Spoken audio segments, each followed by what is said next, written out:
ओम साई राम। आज हम साई सच्चरित्र के अध्याय 11 से एक सुंदर संदेश सुनेंगे।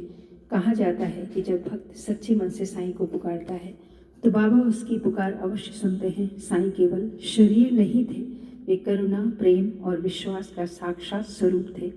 इस अध्याय से हमें यह सीख मिलती है कि बाबा अपने भक्तों की रक्षा हर परिस्थिति में करते हैं। कभी वे सीधे सहायता करते हैं तो कभी किसी व्यक्ति को माध्यम बनाकर हमारी मदद अवश्य करते हैं।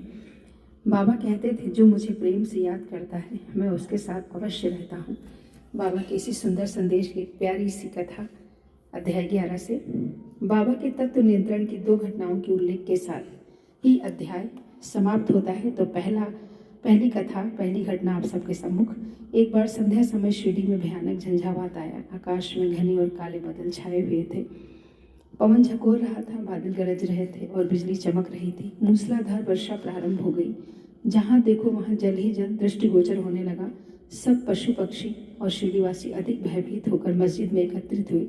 शिरडी में देव और देवियां तो अनेकों हैं, परंतु उस दिन सहायतार्थ कोई ना आई। इसीलिए सभी ने अपने भगवान साईं से, जो भक्ति के ही भूखे हैं, संकट निवारण करने की प्रार्थना की।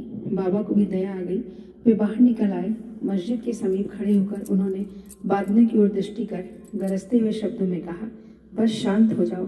कुछ समय बाद ही वर्षा का जोर कम हो गया और पवन मंद पड़ गई तथा आंधी भी शांत हो गई।